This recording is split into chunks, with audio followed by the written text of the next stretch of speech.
तो नमस्कार दोस्तों, आप सभी का स्वागत है विद्यालोक जीएस एकेडमी में। तो जिस तरह हम लोग एक क्लास कंप्लीट कर चुके हैं इतिहास में, और इतिहास में आधुनिक इतिहास में क्या, तो भारत में यूरोपीय कंपनी का आगमन, उसी तरह से और उस चीज को कंटिन्यू करते हैं जहां से हम लोग छोड़े थे। जैसे कि पुर्तगाली का आगमन, डच का आगमन, ये दोनों पढ़ चुके थे। उसके बाद हम लोग ब्रिटिश का आगमन देखते हैं। तो दोस्तों, बात कुछ ऐसा होता है कि ब्रिटिश ईस्ट इंडिया कंपनी की स्थापना 1600 ईस्वी में होता है। तो उस समय ब्रिटेन की जो महारानी थी एलिजाबेथ प्रथम ने 15 वर्ष के लिए व्यापार करने का एक अधिकार दी। लेकिन कुछ समय बाद यानी कि 1609 में जब ब्रिटेन का शासक बदला, जेम्स प्रथम बना, तो अनिश्चित काल के लिए व्यापार करने का एक अधिकार दे दिया गया।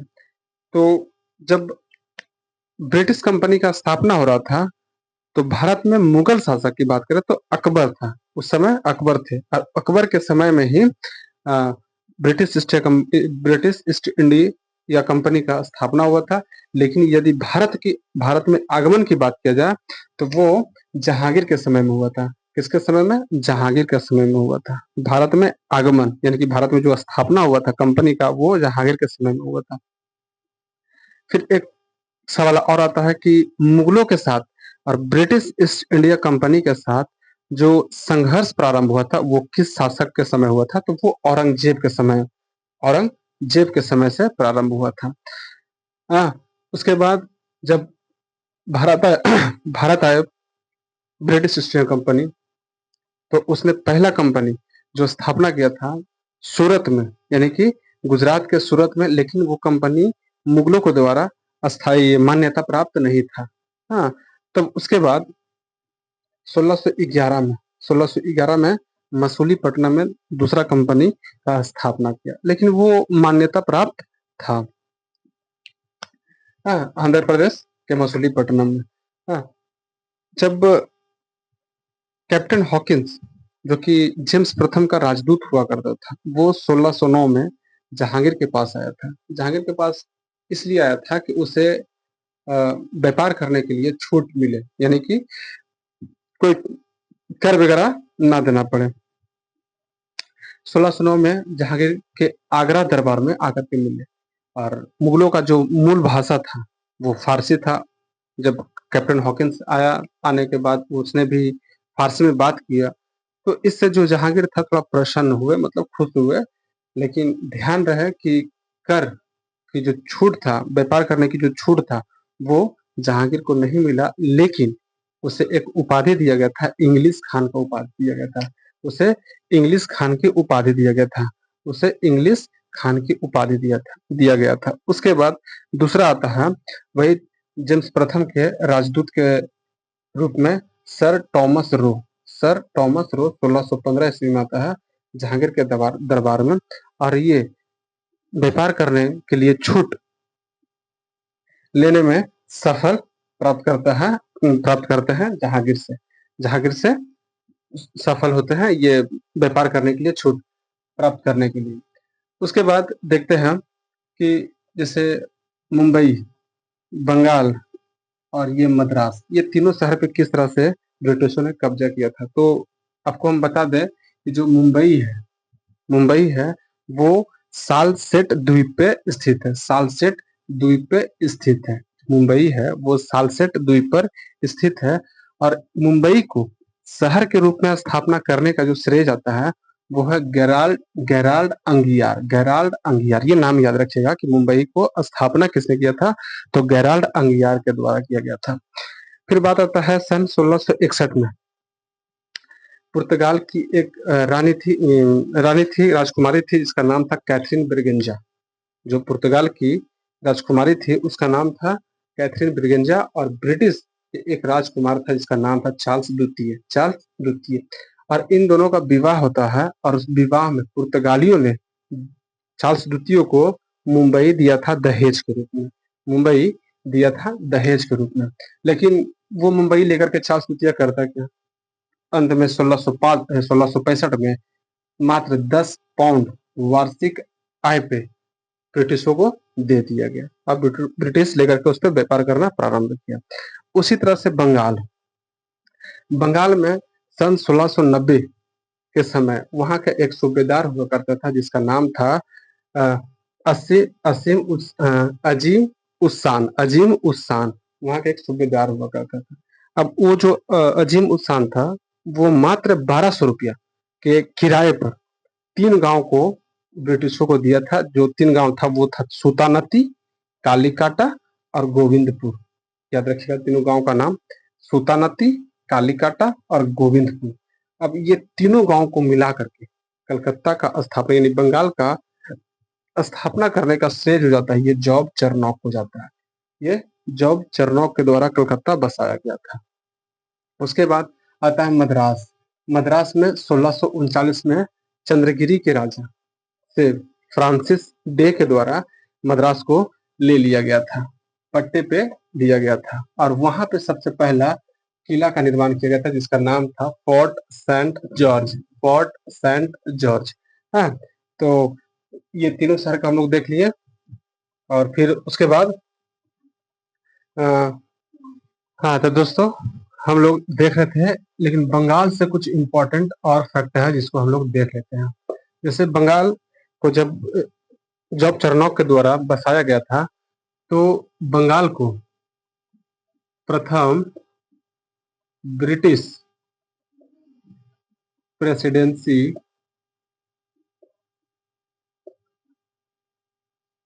प्रेसिडेंसी बनाया गया था और 1774 से लेकर के 1911 तक ब्रिटिश काल में भारत की राजधानी भारत की राजधानी कलकत्ता हुआ करती थी। कब? तो 1774 से लेकर 1911 तक। लेकिन उसके बाद जब तृतीय दिल्ली दरबार लगती है सन 1911 में 11 के बाद ये घोषणा किया जाता है कि जो भारत का राजधानी है बंगाल से हट करके नई दिल्ली स्थानांतरित किया जाएगा और ये 1 अप्रैल 1912 को स्थानांतरित कर दिया गया था। उसके बाद देखते हैं कि ब्रिटिशों को जो व्यापार करने के लिए छूट दिया गया था तो 1632 में गोलकुंडा के एक शासक होता था। गोलकुंडा का एक शासक हुआ करता था जिसका नाम था अब्दुल्ला जिसका नाम था अब्दुल्ला। हाँ, अब्दुल्ला। इसके द्वारा गोल्डन फरमान यानी कि सुनहला सुनहला फरमान जारी किया और जारी करने के बाद ब्रिटिशों को दक्षिण भारत में व्यापार करने का एक अधिकार प्राप्त हो गया। व्यापक रूप से व्यापार करने का एक अधिकार प्राप्त हो गया। उसी तरह से 1717 में जहांगीर के द्वारा छूट व्यापार करने के लिए छूट दिया। उसे मैग्ना कार्टा कहा गया। मैग्ना कार्टा कहा गया।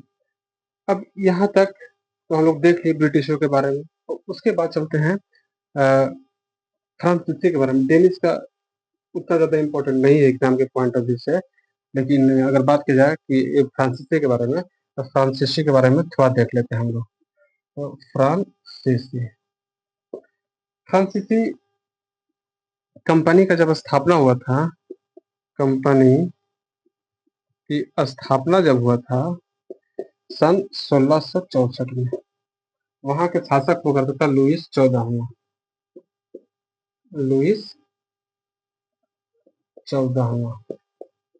14वां के समय ये फ्रांसीसी कंपनी का स्थापना हुआ था। उसके बाद 1668 में प्रथम कंपनी का स्थापना सूरत में ही किया था। उसके बाद 1669 में की बात कर रहे हैं तो द्वितीय कंपनी की स्थापना मसूलीपट्टनम में मसूलीपट्टनम में मसूलीपट्टनम में किया था। लेकिन जब फ्रांसीसी और ब्रिटिश सामना हुआ, जब एक दूसरे के आमने सामने हुए, तो इन दोनों के बीच युद्ध हुए। अब 3 प्रकार के युद्ध, मतलब 3 युद्ध हुए। अब वो तीनों युद्ध में, तीन युद्ध को इतिहास में हम लोग कर्नाटक के युद्ध के नाम से जाना जाता है। तो चलिए हम लोग देखते हैं तीनों कर्नाटक युद्ध के बारे में। तो हम लोग देखते हैं जो कर्नाटक युद्ध हुआ था, कर्नाटक युद्ध, प्रथम कर्नाटक युद्ध की बात करें,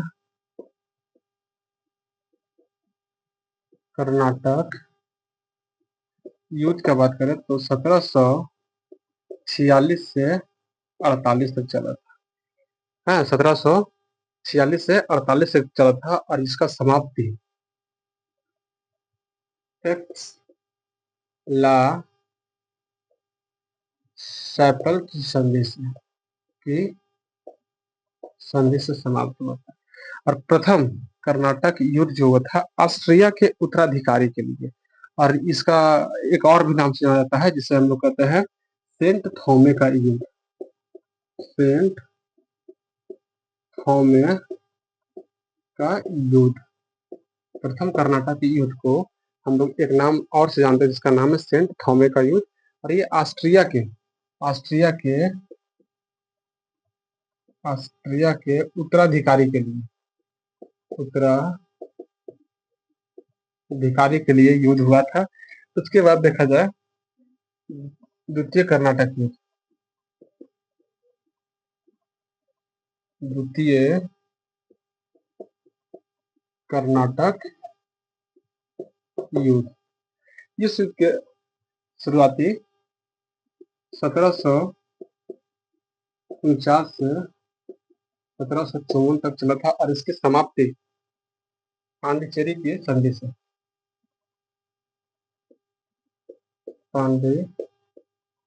पांडिचेरी की संधि से समाप्त हुआ था, द्वितीय कर्नाटक युद्ध। और जो द्वितीय कर्नाटक युद्ध हुआ है वो कर्नाटक और हैदराबाद के उत्तराधिकारी के लिए युद्ध हुआ था, द्वितीय कर्नाटक युद्ध। और इसका जो दूसरा नाम है, इसका अंबूर का युद्ध कहते हैं। जो द्वितीय कर्नाटक युद्ध है उसे अंबूर का युद्ध भी कहते हैं। और तृतीय कर्नाटक की बात करते हैं, तृतीय कर्नाटक युद्ध की बात करते हैं तो 1756 से 1763 तक। और इस युद्ध की समाप्ति पेरिस की संधि से होती है, पेरिस की संधि से होती है। और इस युद्ध को सप्तवर्षीय युद्ध भी कहा जाता है, सप्तवर्षीय युद्ध के नाम से भी जाना जाता है, सप्तवर्षीय युद्ध के नाम से भी जाना जाता है। अब इसी दौरान 22 जनवरी 1760 को वांडीवास का युद्ध, वांडीवास का, एक मिनट दोस्तों, नीचे नहीं दिख रहा होगा, हम इसे ऊपर कहीं पे लिखते हैं, यहाँ पे लिखते हैं 22 जनवरी 1760 को वांडीवास का युद्ध होता है, वांडीवास का युद्ध होता है, तो ये सब युद्ध ब्रिटिश और फ्रांसीसी के बीच हुआ था, ब्रिटिश और फ्रांसीसी के बीच हुआ था, और ये युद्ध होने के बाद फ्रांसीसियों का भी अस्तित्व समाप्त हो गया था। एक बार फिर से युद्ध देखते हैं क्योंकि ये बहुत इंपॉर्टेंट है। प्रथम कर्नाटक युद्ध कब हुआ था? 1746 से 1748, और इसकी समाप्ति एक्सला सैपल की संधि से होती है।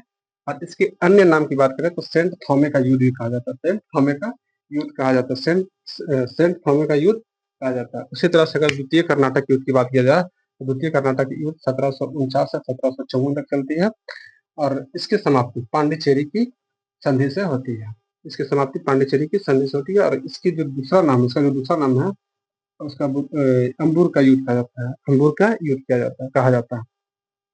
तृतीय कर्नाटक युद्ध की बात करें तो 1756 से 1763 इसकी समाप्ति पेरिस के संधि से होती है और इसी युद्ध को सप्तवर्षीय युद्ध ही कहा जाता है। फिर 22 जनवरी 1760 में वांडीवास का युद्ध होता है, जो कि अंग्रेजों की तरफ से, यहाँ पे अंग्रेजों तरफ से आयरकुट और फ्रांसीसी के तरफ से काउंट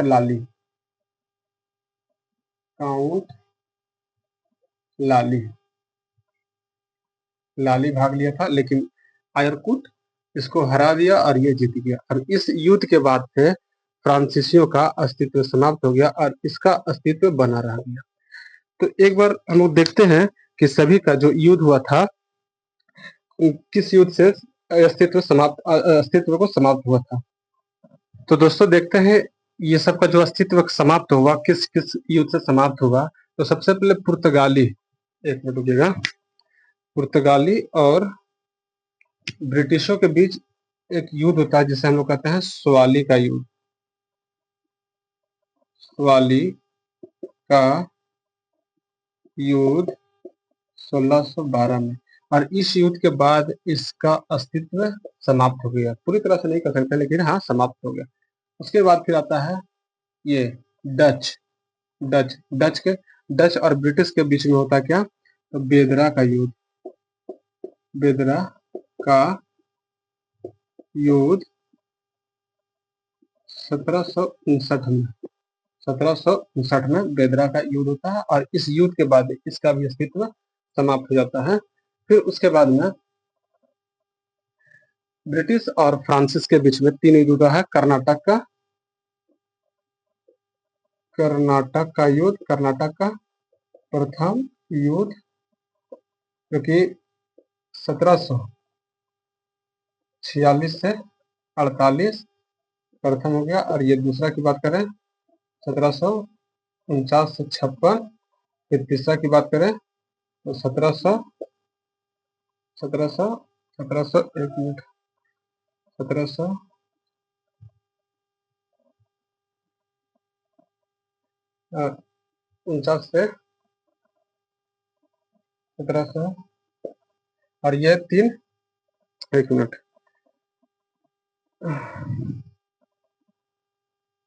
यहाँ पे 49 से 54 तक, 56 से 63 तक 1700।